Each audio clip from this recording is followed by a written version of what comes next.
recuerdas lo que hizo Fidel en el Mariel. Fidel abrió el Mariel. Cuando los cubanos se querían ir de Cuba, Fidel lo abrió. Entonces, hasta que aquí no venga un presidente dominicano que diga, bueno, pero vamos a ayudar a los haitianos a resolver su problema, vamos a mandarle flotilla de barco todo para Francia, y le empieza a mandar flotilla de barco todo para Francia y para Estados Unidos, ellos no lo van a resolver.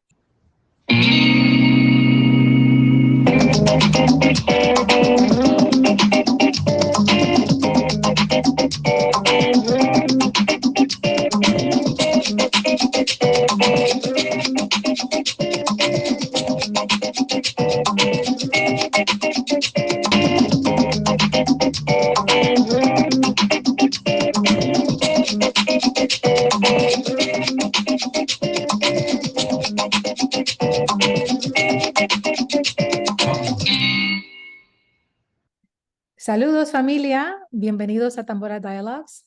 Este mes mi familia y yo celebramos nuestro segundo año como residentes de la República Dominicana. La transición, bueno, aquí no le voy a decir que fue fácil porque no fue fácil. Ninguna transición importante nunca es, especialmente con niños, pero les digo que la experiencia ha sido reafirmante y hemos obtenido una apreciación más profunda de la historia, de la cultura y la gente aquí en la República Dominicana. También esta experiencia ha ampliado nuestra comprensión del impacto que la globalización ha tenido, tanto para bien, pero también como para mal en las sociedades. Lo bueno que hemos presenciado aquí en la República Dominicana incluye el crecimiento económico, que hemos visto bastante, el acceso a la mano de obra, muchos empleos, recursos, y también hemos visto la capacidad de las naciones para especializarse en una determinada exportación, que aquí en la República Dominicana, por ejemplo, se exporta, pienso que más de 2.1 mil millones de dólares en metales preciosos cada año, seguida también por equipos médicos y técnicos y el tabaco. Bueno, solo para nombrar algunas cosas. Pero también hay una mayor cooperación global y un aumento en inversiones transfronterizas, pero también hay desventajas de la globalización, como una mayor competencia, un crecimiento desproporcionado y preocupaciones ambientales que estamos viendo y, bueno, experimentando en todo el mundo.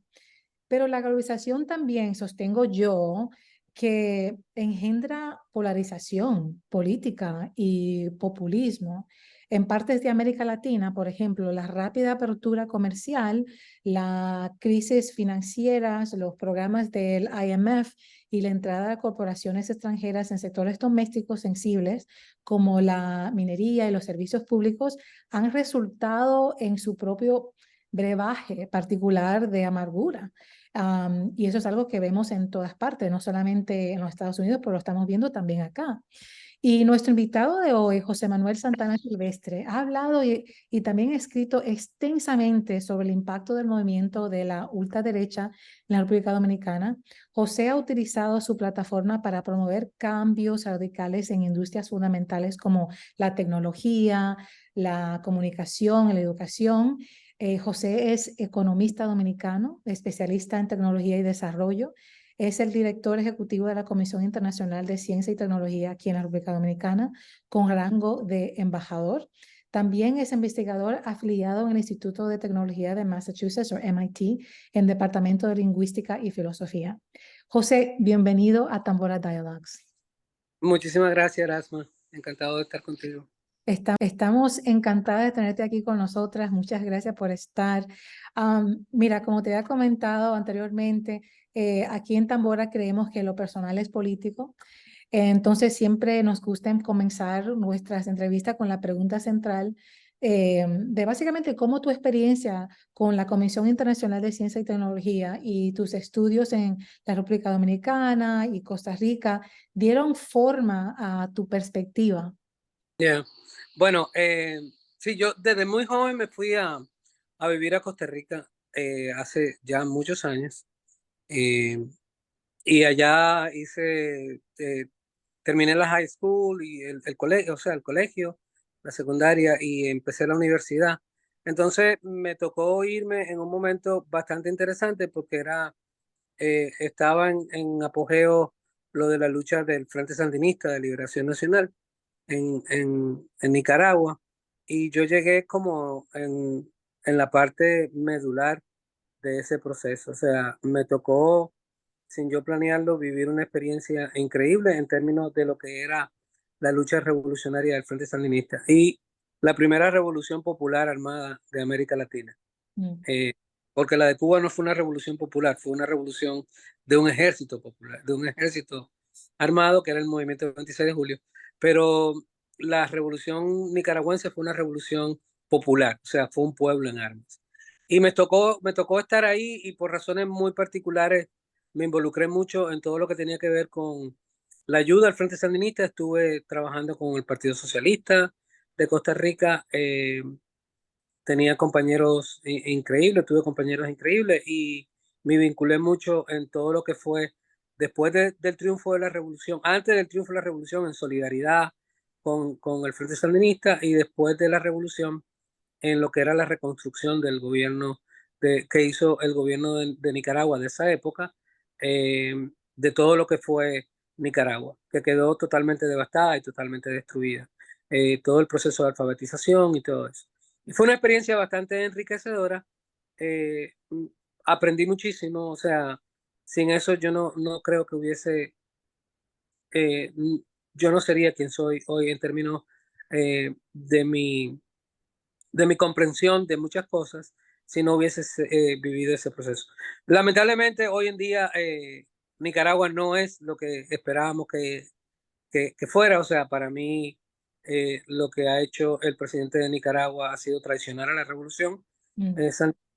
Es una lástima decirlo. O sea, yo que lo conocía a todos ellos, siendo un niño, porque yo era un niño, tenía como 17 años, ahora veo que todo ese trabajo yo no sé si pueda decir que fue en vano, pero se lo han, digamos, apropiado una serie de políticos que definitivamente tienen mucho que desear en términos de lo que es la Revolución Popular.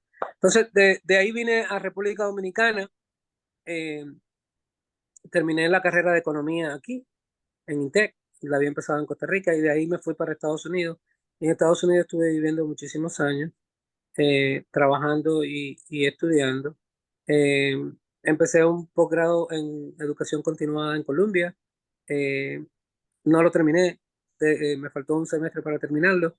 Y después hice un posgrado también de investigación con MIT en lo que tenía que ver con RFID. Y eso me tocó y fue casi de casualidad. O sea, yo trabajaba con una corporación, se llama Stryker, y estaba trabajando en distribución, era encargado del departamento de distribución, y me tocó hacer como propuestas de mejoras para manejo de inventario de distribución.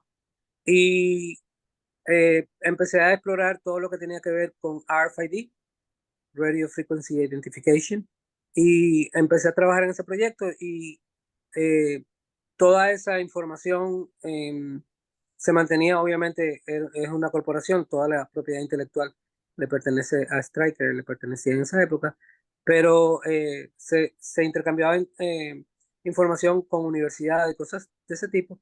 Y un grupo de MIT se dio cuenta del proyecto que estaba trabajando y me llamaron, y así entré a MIT. O sea, una cosa fue Sí, eh, sí. como una casualidad, y estuve 2 años trabajando en un proyecto de investigación con el RFID Lab.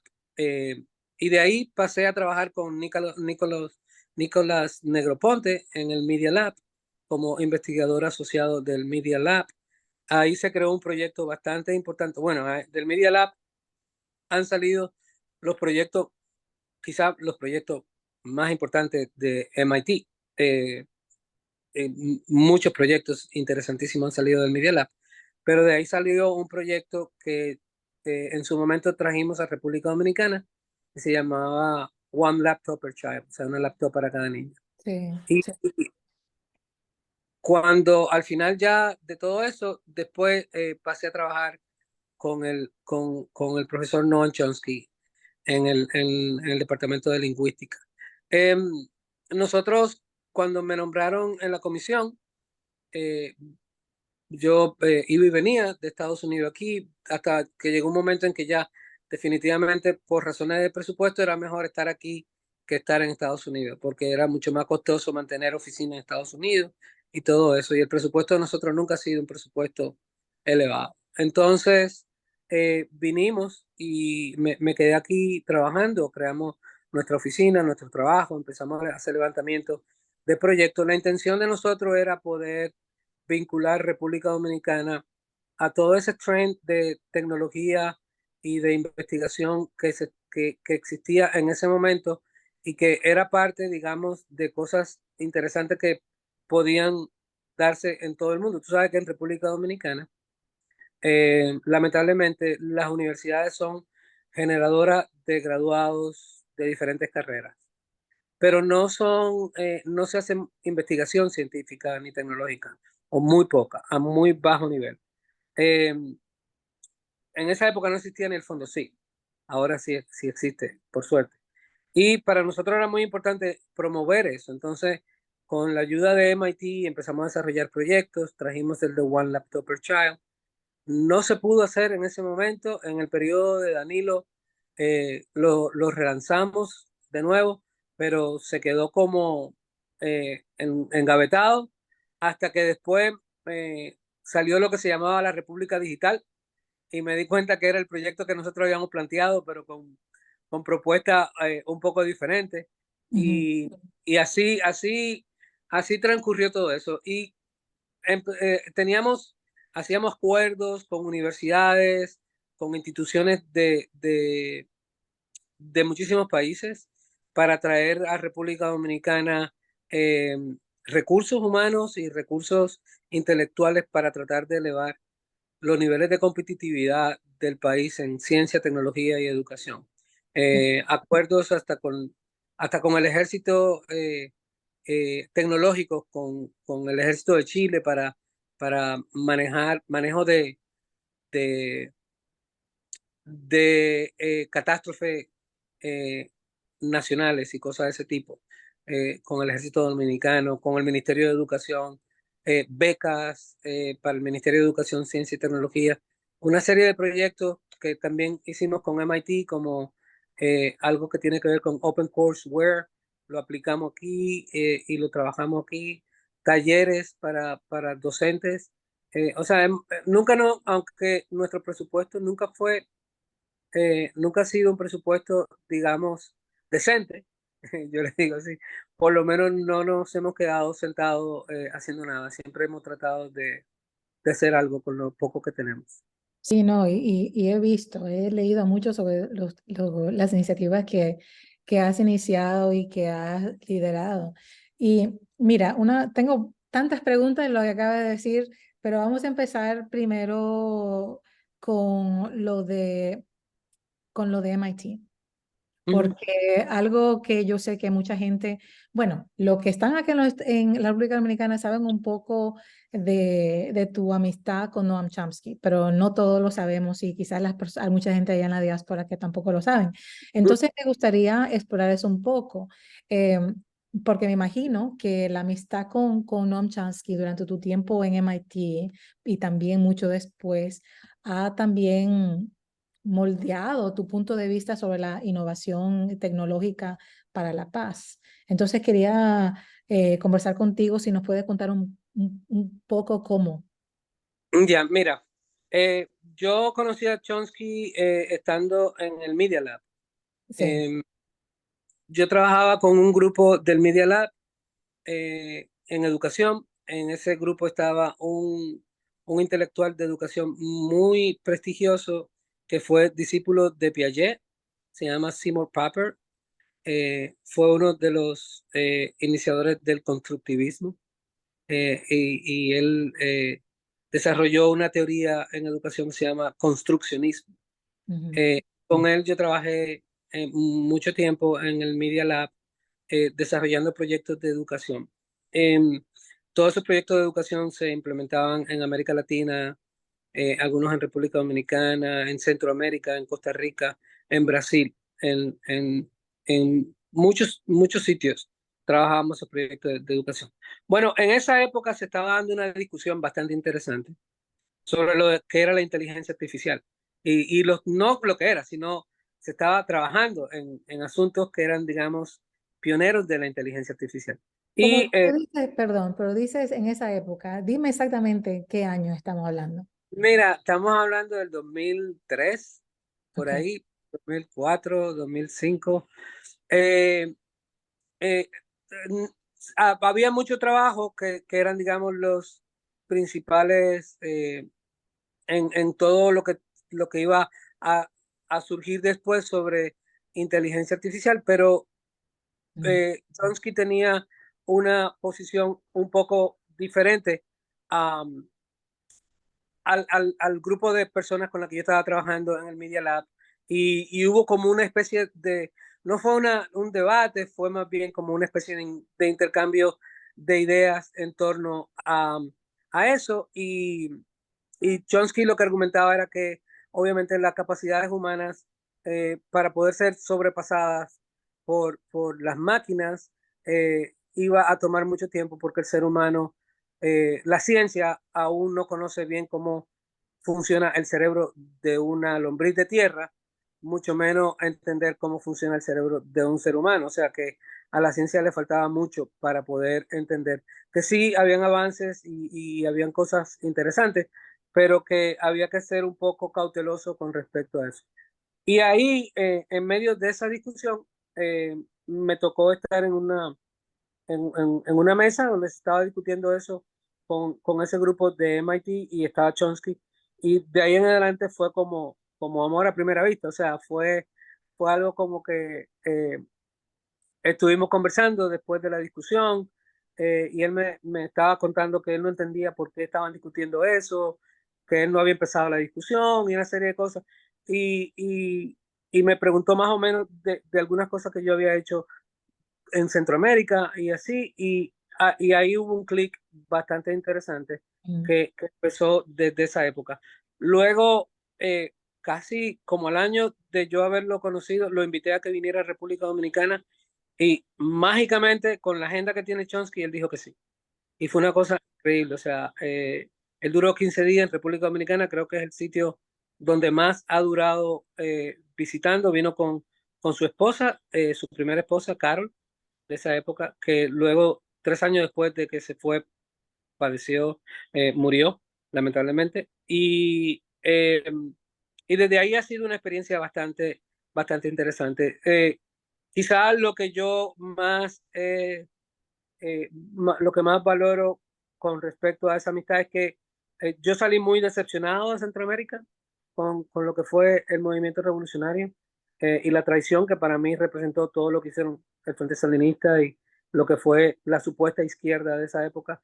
Y el conocer a Chomsky como que me rehabilitó, como que me dio esperanza de que, óyeme, pero yo he estado perdido todo este tiempo, la verdadera izquierda es esto, o sea, o el verdadero progresismo está aquí y Sí. no donde estaba que está, o sea, yo recuerdo los dogmatismos religiosos de los comunistas y los socialistas y era como una cosa como si fuera una religión Ujú. y, y con Chomsky empecé a entender muchas cosas que tenían que ver con política, pero también con ciencia, con educación. Eh, Prácticamente 90% de las cosas que pienso hoy con respecto a educación tienen origen en muchas ideas que he discutido con Chomsky y que he podido, digamos, aprender junto a él. Entonces, eh, ha sido realmente como una especie de mentor y transformador en términos de la visión de mundo que yo tengo. Y de eso nunca me voy a arrepentir, ¿entiendes? O sea, me siento Claro, muy claro. José, mira, te tengo una pregunta. Como sabes, yo empecé este episodio hablando de la globalización y quiero que seas sincero. Si tú piensas que se puede avanzar la globalización al mismo tiempo que se avanza los esfuerzos por la igualdad, por la paz, los derechos humanos y también por la protección del medio ambiente, ¿es posible? Que se puede avanzar en la organización. No,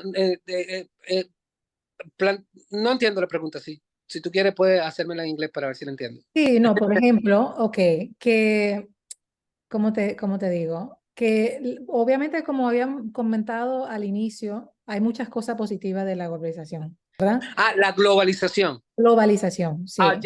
ya entiendo lo que tú quieres decir. Sí. Sí, mira, eh,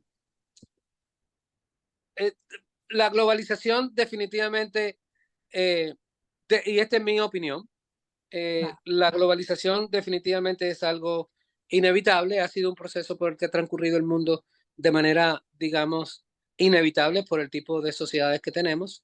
Es una globalización capitalista, es ujú, una globalización fundada en los criterios de, del sistema capitalista.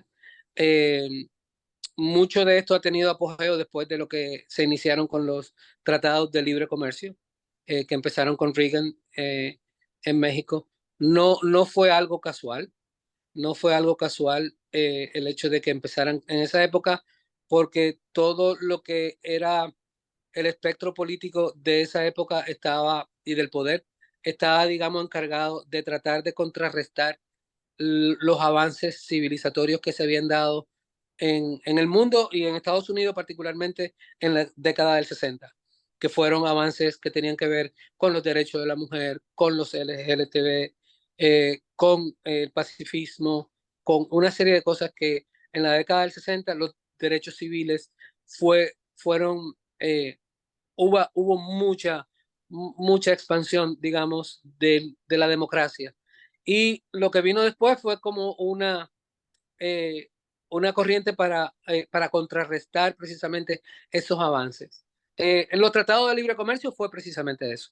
O sea, los tratados de libre comercio fue parte de esa estrategia del capital mundial y de los políticos, tanto liberales como conservadores, porque too, too much democracy was not good. O sea, mucha democracia no era bueno para el capital. Y eso era un reflujo que venía por el comunismo que estaba invadiendo el mundo, yara, yara, yara. O sea, esa era la percepción.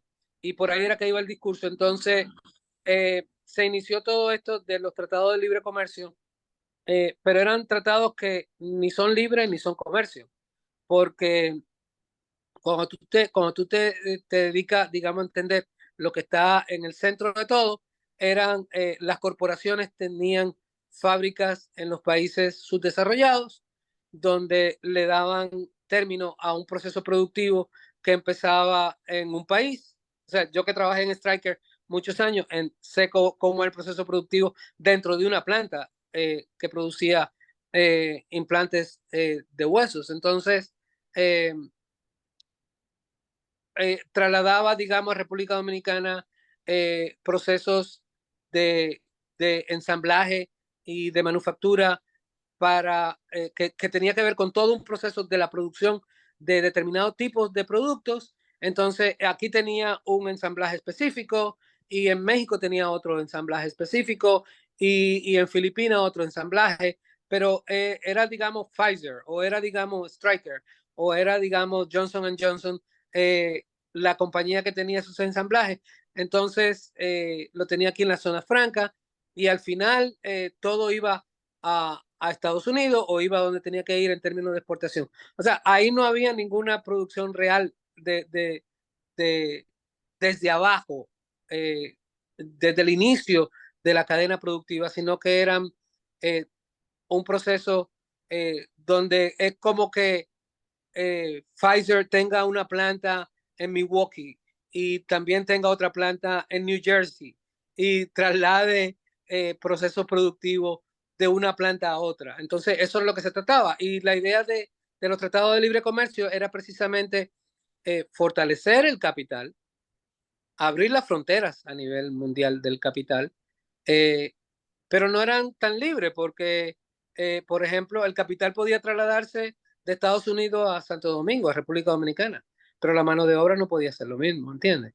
O sea, no había una libertad para que los obreros calificados de Estados Unidos pudieran venir aquí a trabajar a República Dominicana en esa planta y viceversa. O sea, los obreros dominicanos ni que se le ocurra poder ir a trabajar a Estados Unidos en proceso. Entonces, no eran ni libres ni era comercio. O sea, no había comercio porque eran procesos a veces dentro de una misma corporación para hacer producción, línea de producción de su producto. Y obviamente eso no va a la par con el desarrollo de las igualdades, porque lo que eso hacía era eh, eh, deprimir la competitividad de la mano de obra de muchos. O sea, estábamos poniendo a los obreros dominicanos a competir con los obreros colombianos y a los obreros de Guatemala con los obreros de El Salvador y con los obreros chinos. O sea, lo que estaba haciendo el capital al momento de reshaping the economy a nivel mundial era precisamente dándole un golpe bien duro a la competencia, a la mano de obra. Entonces ya la mano de obra no podía demandar derechos en Estados Unidos ni en ningún sitio porque eh, los trabajos se le daban precisamente a aquellos que tuviesen una mano de obra más barata. Y lamentablemente con el crecimiento que ha tenido el mundo, cualquiera podría decir, bueno, el hambre ha existido siempre, ha sido parte de la humanidad. Pero el problema no es que, por ejemplo, ahora haya mucha hambre, sino que nunca antes el ser humano ha tenido la capacidad productiva para satisfacer las necesidades de los seres humanos como ahora. O sea, este es el periodo de la historia de la humanidad donde los humanos tienen mayor capacidad productiva para satisfacer las necesidades de 8 billones de seres humanos. O sea, con la riqueza de 65 personas del planeta, se resuelve con la mitad de la riqueza de 65 personas del planeta, se resuelve la pobreza de billones de personas. Así de simple. Entonces, obviamente, el crecimiento económico no va a la par de las igualdades a nivel social y de derechos. Y eso es lógico, o sea, la política funciona diferente a la economía muchas veces. Eh, Hay cosas que no se transmiten, que el crecimiento económico que se da es un crecimiento económico corporativo, no es un crecimiento económico de las sociedades per se. O sea, la mayoría de los países son países orientados en economías que no son de bienestar social. Hay economías donde sí, los nórdicos y los países sí han tenido bastante crecimiento independientemente de la globalización, pero no hay, y no se vislumbra como eh, posibilidad, a menos que el movimiento progresista se fortalezca a nivel mundial, no se vislumbra que este desarrollo humano que estamos teniendo repercuta en mejores condiciones de vida. No sé. No, yo no quiero ser pesimista, yo soy como dice Gramsci, eh, optimista, soy optimista por el deseo, pero pesimista por la intelectualidad. O sea, yo no quiero Claro. transmitir un mensaje pesimista, pero el medio ambiente, la lógica de cómo funciona el sistema en la globalización, te dice, te dice hacia dónde vamos. O sea, independientemente de que las corporaciones que están destruyendo el planeta saben que están destruyendo el planeta, con lo que están haciendo cotidianamente y que ya no hay vuelta atrás. O sea, no es que ya si llegamos a un punto ya no hay vuelta atrás, lo siguen haciendo Sí. y no paran. Y todo por profit, por ganancias. Ujú. Entonces, eh, no sé, no sé, hace poco salió un video de Al Gore donde él se ve muy esperanzador en las cuestiones del cambio climático. Eh, lamentablemente, yo no puedo ser tan optimista con respecto al planeta, porque estamos viendo el daño que se está haciendo y no quiero ser hipócrita en cuanto a eso, Sí, no, ¿entiendes? claro, se entiende, claro, se entiende, se entiende. Sí, no, es cierto. Mira, pienso que en tu respuesta me recuerda mucho al economista de Harvard, Danny Roderick, que también habla sobre eso y habla sobre el impacto de la globalización en este movimiento ultraderecha, Mm, ¿verdad? Entonces quiero hablar un poquito sobre eso, porque yo sé que tú has escrito extensivamente mm. sobre el tema. ¿Cómo lo ves? ¿Cómo ves eso que está impactando aquí en la República Dominicana? Mira, el apogeo de la ultraderecha es entendible y es normal. Sí. Eh, es un apogeo, es un resurgir o un surgir y un fortalecimiento que se ha dado precisamente por la frustración de las masas, de la mayoría, ante el sistema político, ante los sistemas políticos que tienen. O sea, en el propio Estados Unidos tú lo puedes ver y ¿Sí? en muchos países. O sea, durante muchos años el neoliberalismo ha mantenido a estas sociedades priorizando las ganancias sobre las condiciones de vida de los seres humanos. Entonces, las instituciones, eh, las instituciones públicas se han ido debilitando y muchos servicios que son, por ejemplo, educación, salud, ese tipo de cosas, definitivamente no están a la altura de las expectativas de la población. Y, pero esa ha sido la lógica neoliberal, porque la economía y la sociedad se ha desarrollado un proceso de financiarización. O sea, hace, en la década de los 50 en Estados Unidos, tú no tenías que pagar lo que pagaba de universidad como se pagan ahora. Entonces, las financieras han visto un proceso de fortalecimiento con la cuestión de los préstamos de los student loans. Entonces ahora los estudiantes van a la universidad, pero terminan endeudados cuando terminan. Y asimismo es con la salud y con los planes de retiro.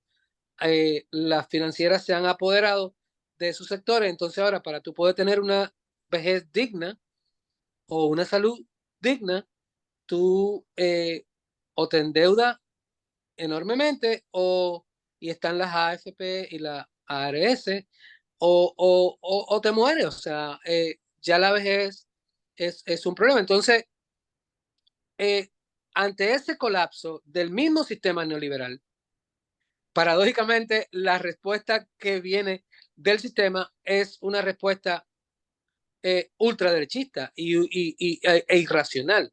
O sea, porque, porque precisamente durante el tiempo que surgieron la mayoría, digamos, de los servicios sociales eh, que fueron parte de estados de beneficencia social, como, como Roosevelt, todo lo que tenía que ver con, con las garantías sociales y los servicios públicos y todo ese tipo de cosas, eh, en la mente, en, en, en, la, en la mente de la mayoría de la persona, en la mente histórica, lo que está es que eran ideas comunistas y eran ideas socialistas.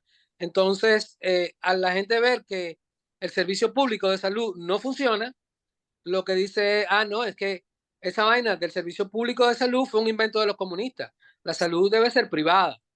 Oye, que Para que hicieron un funcione. marketing para que pensaran así, es algo increíble, ¿eh? La salud debe ser privada para que funcione. Lo mismo te pasa con la educación. O Claro. sea, en la educación no existe, no hay posibilidad, la educación está por el suelo. Ah, no, pero es que el sistema público, todo lo que genera es malo. Entonces, la educación debe ser privatizada para que sea buena. ¿Y, ¿y quién puede pagar la educación privada? O sea, es un sistema bastante deshumanizante, bastante.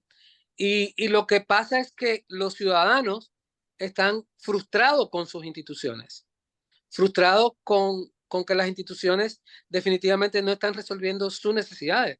Pero ha sido el colapso del mismo sistema neoliberal. Pero la lógica del sentido común de ese sistema neoliberal, lo que ha hecho, en vez de, y por las debilidades que tiene el movimiento progresista, lo que ha hecho, en vez de avanzar el espectro hacia la izquierda, lo ha tirado hacia la extrema derecha. Entonces la gente ve como que la culpa de lo que está sucediendo en todas nuestras sociedades, eso es la maldita izquierda, o sea, todos esos servicios sociales, toda esa vaina, la gente no puede, o sea, y ha habido un proceso.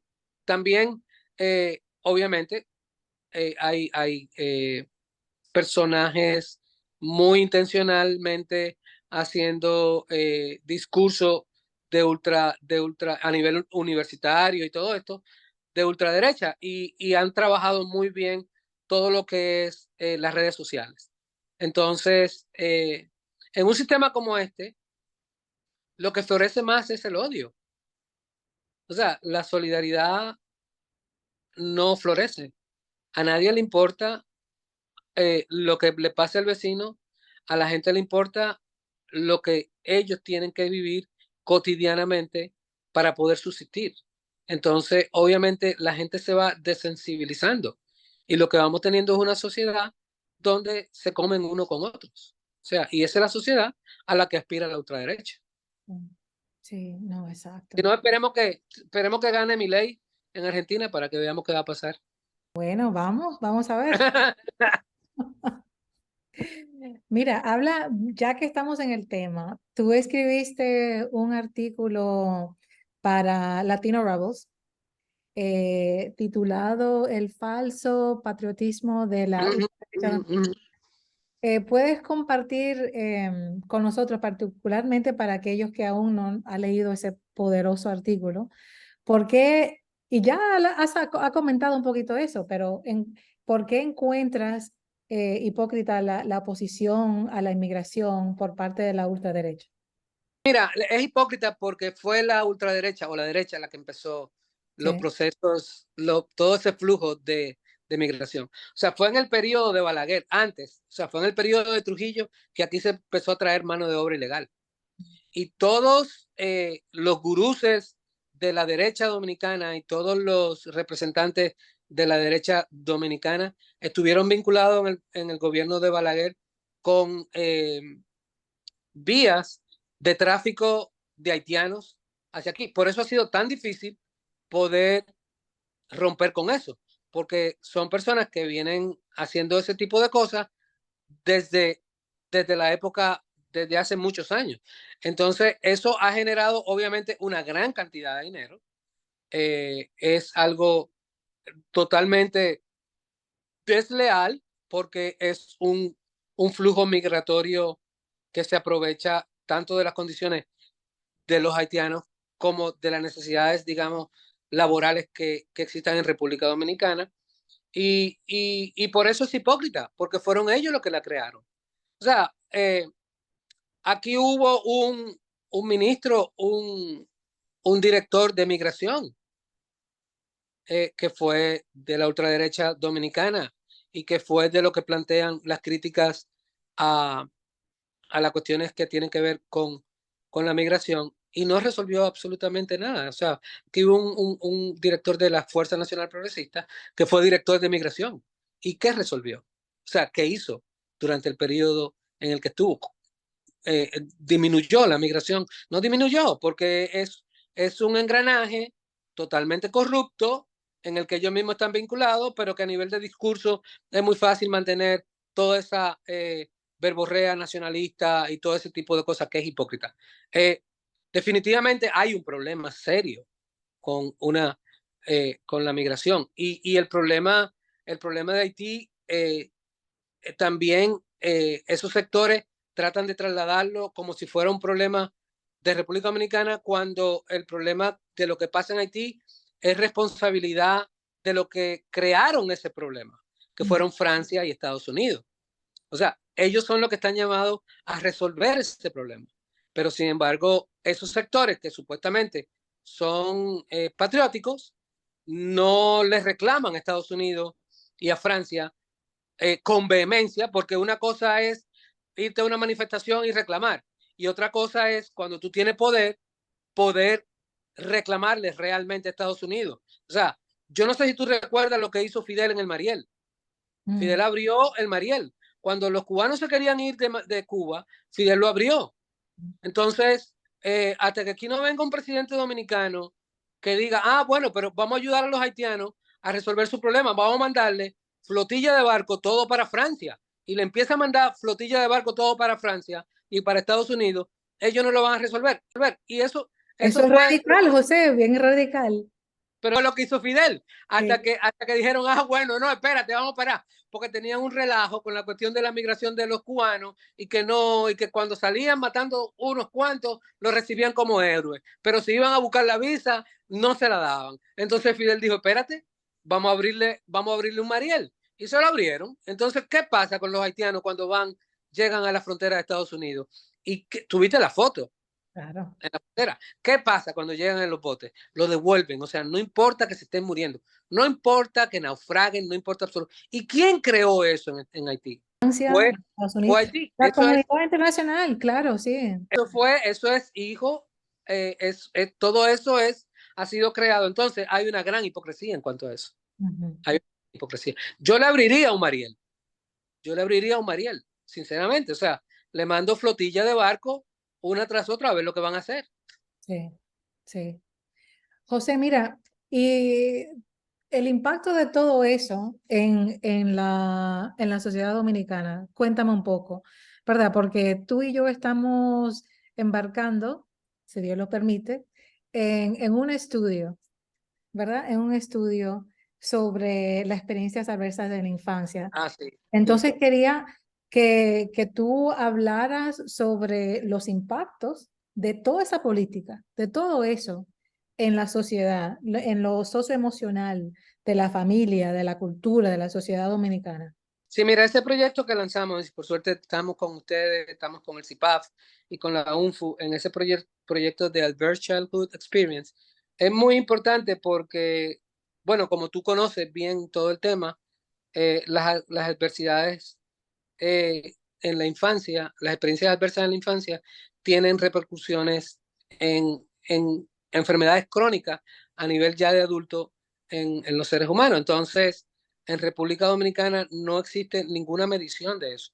Y por eso nosotros planteamos el proyecto, porque a partir de los resultados de ese proyecto nosotros podemos, digamos, desarrollar políticas públicas importantes de qué es lo que se necesita en términos para evitar eso. Todo eso que hemos hablado ¿Sí? tiene un impacto en las experiencias de la infancia. O sea, una mala educación y un mal sistema de salud y una mala distribución de los ingresos tiene repercusión en la experiencia de la infancia. Entonces, la migración definitivamente, eso tiene repercusiones fuertes en lo que es la infancia y no se pueden tomar medidas a menos que uno conozca cuál es esa, esa repercusión y cuál es ese impacto de las experiencias adversas en la sociedad dominicana. O sea, tú sabes, tú conoces las estadísticas mejor que yo, que muchas enfermedades cardíacas, muchas enfermedades a nivel de diabetes y cosas de ese tipo, no son en realidad enfermedades generadas por procesos de desarrollo fisiológico normal, sino que han sido generadas, que se generan por procesos de mutaciones, incluso a nivel genético, eh, en, en personas que han tenido experiencias traumáticas continuas en su infancia y que eso ha sido tan chocante que ha impactado, digamos, lo que es la salud de ese ser humano ya a un nivel ya alto. Y obviamente para poder saber cómo manejar eso, nosotros tenemos que medirlo y por eso nosotros propusimos ese proyecto que es parte de la comisión, tanto a ustedes en el CIPAF como, y me agradó muchísimo saber que tú estabas trabajando en eso, como a la UNFU y esperamos tener los fondos para poder desarrollar esa investigación y generar políticas públicas. Nosotros hacemos cosas que la gente no se da cuenta que hacemos. Sí. O sea, tenemos muy bajo perfil, pero nosotros no estamos en un concurso de popularidad. So, a mí no me importa nada de eso. Tú, tú estás enfocado en ayudar al pueblo y eso es fenomenal. Sí, sí. Sí, mira, dado tu compromiso feroz por, por la equidad y la justicia, ¿de qué te sientes más orgulloso en tu trabajo aquí con la comisión? ¡Wow! Es fuerte la pregunta, ¿no? Sí, sí, sí. O sea, es que si digo que de una cosa, entonces va en detrimento de otra. Sí. Mira, nosotros desarrollamos un proyecto muy interesante que se llamaba Mi viaje a NASA. Mm. Eh, Mi viaje a NASA era una competencia estudiantil de los estudiantes de secundaria, donde ellos durante una como 6 meses o más desarrollaban proyectos de investigación científica y tecnológica y ellos hacían propuestas de esas investigaciones con todos los requerimientos de una investigación. Bueno, tú viste cómo nosotros presentamos el proyecto de investigación nuestro, con todos los requerimientos de un proyecto de investigación. O sea, a nivel de high school, a nivel de secundaria, los estudiantes tenían que hacer equipo de 3 estudiantes con un profesor guía y proponer un proyecto de investigación que atendiera a resolver un problema del país. Y nosotros duramos más de 10 años desarrollando ese proyecto de investigación, ese programa. Entonces, cuando los estudiantes hacían ese proyecto de investigación, tenían que dedicarse a trabajar ese proyecto de investigación y presentar una especie de prototipo de lo que era su proyecto de investigación. Y documentarse y estudiar bien a fondo todo lo que tenía que ver. Porque al final se hacía una exposición de todos los proyectos de investigación, tanto de los colegios como de las escuelas. Y en esa presentación, esa feria, ellos tenían que presentar los proyectos. Y de ahí nosotros escogíamos 2 equipos de 3 estudiantes cada uno de los colegios y uno de las escuelas públicas. Y esos estudiantes de esos 2 equipos, nosotros los mandábamos al Space Camp de la NASA, el campamento oficial de la NASA, que estaba en Huntsville, que está en Huntsville, Alabama. Además, le dábamos una laptop y le conseguíamos una beca en la UNFU, le dábamos una beca en la UNFU y todo esto. Eh, Nosotros duramos más de 10 años trabajando en eso. O sea, nosotros trabajamos con más de 10.000 jóvenes dominicanos. Wow. Eh, Mucho más. O sea, nosotros impactamos, yo te diría que en todo ese periodo, eh, yo me atrevería a decir que cerca de más de 50.000 jóvenes, porque cada año nosotros teníamos que hacer giras a casi todas las provincias y hacer capacitación a los docentes para que supieran cómo presentar los proyectos. Y eso era un impacto a la cuestión de la investigación en la ciencia y la tecnología en esos colegios, en esas escuelas y en esos colegios. Y obviamente también nos reuníamos con los estudiantes. Nosotros impactamos mucho, o sea, tendría que buscar las cifras de cuántos estudiantes realmente nosotros impactamos porque fueron 10 años y cada año nosotros tocábamos más de 6.000 estudiantes. Entonces, al final de la investigación y de todo el proceso, los estudiantes iban a la NASA y volvían, y en la NASA vivían una experiencia como la que vive un astronauta cuando va a ir al espacio. Para un estudiante que es de un colegio y que va a Orlando, a Disney, y que sabe cómo funciona eso, que se monta en un avión de una escuela, de un colegio, quizá no es nada, y de hecho se veía. Eh, pero para un estudiante de una escuela pública que nunca había salido ni siquiera eh, a Puerto Rico, eso era una transformación de su vida total. Y eso impactó a muchos estudiantes. O sea, hasta el día de hoy, a veces yo me encuentro con estudiantes que me dicen, señor Santana, ¿qué es esto? Mi viaje a NASA. Yo digo, wow. O sea, el impacto fue tremendo en términos de la estudiantes que definitivamente decidieron seguir estudiando y terminar una carrera y trabajar en eso que estaban dedicados. O sea, un niño que haga eso nunca olvida que fue a la NASA. Claro. y poder compartir con un astronauta y poder sentir lo que se siente en una nave espacial que va para la luna o para donde sea. Yo creo que ese ha sido uno de los programas que más impacto ha tenido, y que yo me alegro, o sea, de que lo haya tenido. Por lo menos dejamos esa semillita ahí. Y yo creo que el que estamos haciendo de ACE tendrá un impacto mucho mayor, pero mi viaje a NASA es una de las cuestiones que yo recuerdo, digamos, con más nostalgia. Al final, en el gobierno de Danilo, eh, se suspendieron los fondos. El ministro de Educación, Navarro, quitó los fondos para poder mandar a los estudiantes, y tuvimos que dejarlo. Mm, Entonces, son de las lógicas que tú no entiendes en términos de educación. Entonces, y ahora uno lo ve a ellos hablando de educación y de por qué está tan mal la educación. Y programas como estos simplemente los, los desfinanciaron, sí. le quitaron el apoyo. Mm. José, gracias por compartir eso con nosotros. Mira, como decimos en los Estados Unidos, you filled my cup. ¡Ah! Me llenó el alma, sinceramente, gracias. Te- Mira, te- ya que estamos llegando a nuestro cierre, quiero hacerte una última pregunta. Y lo que te quiero preguntar es, em, ¿cuál es tu visión más afectuosa para la República Dominicana? Más afectuosa. Sí.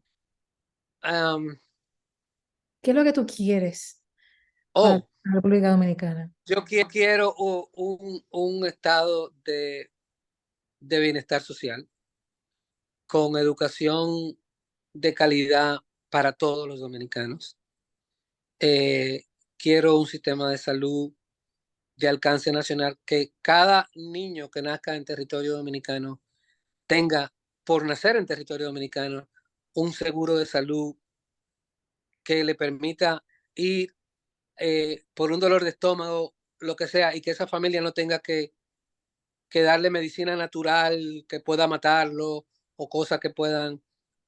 Quiero una República Dominicana donde cada dominicano, cada familia dominicana pueda tener su propia vivienda, y no tenga que pagar renta, que no tenga que vivir hacinado en casas, barrios marginales con condiciones de salud indecorosas. El derecho a la alimentación. La alimentación es un derecho humano fundamental y se toca poco. Sí. O sea, y cuando un niño dominicano deja de comer, nosotros estamos violando el derecho de ese niño dominicano. Mm. Eh, yo quiero una República Dominicana donde, donde las universidades puedan dedicarse a hacer investigación científica, las investigaciones científicas. Mira, yo soy economista. Mi carrera fue economía. Y sin embargo, yo discuto con los economistas de que no es la economía la que le va a dar el desarrollo a un país. No es a través del conocimiento de la teoría económica que tú llegas a desarrollar una nación. Es a través de, eh, incrementar los niveles de investigación científica y tecnológica en un país, cuando tú logras incrementar los niveles de desarrollo.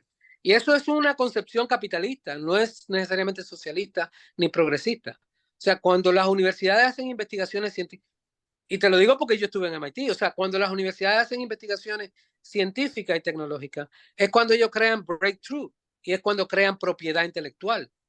Y a la hora de crear propiedad intelectual, elaboran, el sector privado, a partir de esa propiedad intelectual, elabora productos y crea productos que van a servir a la sociedad. Y es Sí. una concepción totalmente capitalista. Y es parte del subsidio que le da el Estado a las empresas privadas. Porque los libertarios creen que el Estado debe ser neutral, pero no saben, o sí lo saben, pero son ciegos cuando se dan cuenta de que el Estado es el que financia las investigaciones científicas que son costosas. Mira, por ejemplo, un iPhone. Todo lo que tiene un iPhone fue creado en investigación científica y tecnológica. Así ¿Y quién es. se beneficia de la venta de los iPhones? Entonces, la vacuna, la la vacuna que se hizo para el COVID de Pfizer y de Moderna, privadas, las corporaciones farmacéuticas. Entonces, eso es parte del subsidio que el gobierno, el Estado, le da al sector privado. O sea, el Internet fue creación de las universidades, la computadora, todo lo que funciona. Entonces, yo quiero un país donde las universidades tengan posibilidad de hacer investigación científica y tecnológica. Y tú no conoces ni un solo país, no existe un solo país que haya logrado niveles de desarrollo de primer mundo sin invertir profundamente en ciencia y tecnología. Israel, el Estado de Israel fue fundado en 1948, después de la Segunda Guerra Mundial. Israel tiene 70 y pico de años, o sea, es jovencito Israel. ¿Y qué pasa con Israel en términos de avance científico, de avance como sociedad de primer mundo? O sea, Israel ha invertido profundamente en investigación científica y tecnológica. Y solo así tú puedes sacar un país. No hay atajos. No hay atajos. Ninguna nación que no invierta en investigación científica y tecnológica no logra el desarrollo. Mientras sigamos teorizando de que bajar la tasa de interés, promover las inversiones extranjeras, desarrollar el turismo, yara, yara, yara. No, o sea, sí, el turismo está bien, todo lo que tú me estás diciendo está bien, pero hasta que no se invierta en investigación científica y tecnológica, nosotros no vamos a tener desarrollo. Ok. José, muchas gracias. Gracias a ti, Erasmo. Mira, estamos muy agradecidas por todo el esfuerzo que haces en nombre de y con el pueblo dominicano, así que muchísimas gracias. A nuestros oyentes les dejo con una cita de Juan Bosch que dijo, no hay arma más potente que la verdad en manos de los buenos, y José, bueno, tú eres uno de los buenos. Ay, gracias. Gracias por estar con nosotras. Mi gente, hasta pronto, cuídense mucho, los quiero mucho y nos vemos pronto. Adiós. Gracias, gracias, Erasmo.